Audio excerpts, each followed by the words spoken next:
একটা মেয়ে তার বয়ফ্রেন্ডকে জিজ্ঞাসা করল, আচ্ছা, অন্য কারোর সাথে আমার বিয়ে হয়ে গেলে তুমি কি করবে? ছেলেটা উত্তর দিল, ভুলে যাব।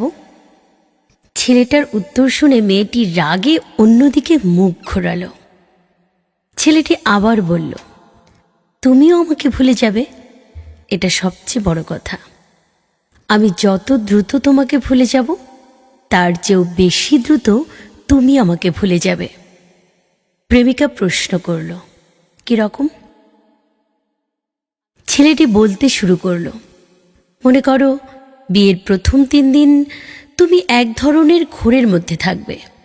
শরীরে গয়নার ভার, মুখে মেকআপের প্রলেপ, চারদিক থেকে ক্যামেরার ফ্ল্যাশ, মানুষের ভিড়।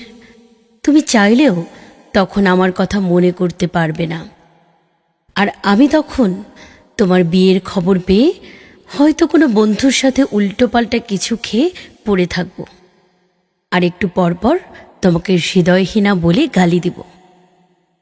আবার পরক্ষণেই পুরাতন স্মৃতির কথা মনে করে বন্ধুকে জড়িয়ে ধরে কাঁদব। বিয়ের পরের দিন তোমার আরও ব্যস্ত সময় কাটবে।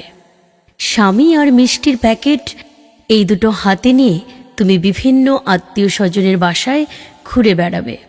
আমার কথা তখন তোমার হঠাৎ হঠাৎ মনে হবে, এই যেমন স্বামীর হাত ধরার সময়, একসাথে রিকশায় চড়ার সময়।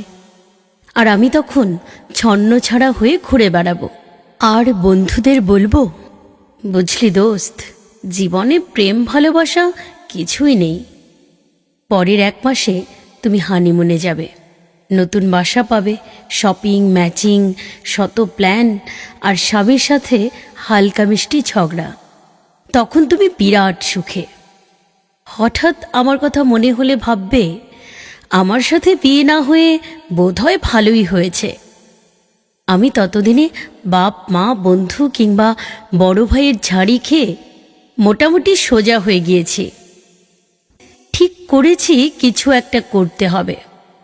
তোমার চেয়ে একটা সুন্দরী মেয়ে বিয়ে করে তোমাকে দেখিয়ে দিতে হবে।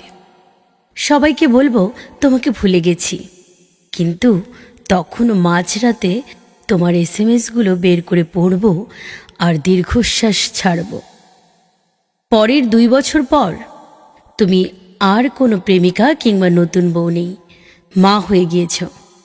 পুরাতন প্রেমিকের স্মৃতি, স্বামীর আহ্লাদ, এসবের চেয়েও বাচ্চার ডায়পার, পিটার, এসব নিয়ে বেশি চিন্তিত থাকবে। অর্থাৎ তখন আমি তোমার জীবন থেকে মোটামুটি পার্মানেন্টলি ডিলিট হয়ে যাব। এদিকে আমিও একটা কাজ পেয়েছি, বিয়ের কথা চলছে, মেয়েও পছন্দ হয়েছে। আমি এখন ভীষণ ব্যস্ত।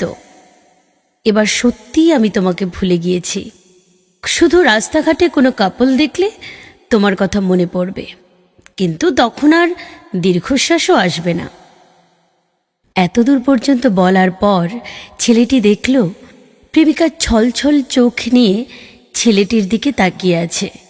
মুখে কোনো কথা নেই, ছেলেটিও চুপচাপ। একটু পর প্রেমিকা বলল, তবে কি সেখানেই সব শেষ?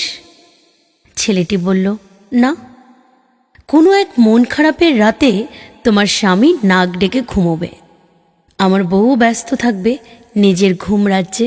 শুধু তোমার আর আমার চোখে ঘুম থাকবে না। সেদিন অতীত আমাদের দুজনকে নিঃশব্দে কাঁদাবে। সৃষ্টিকর্তা ব্যতীত যে কান্নার কথা কেউ জানবে না।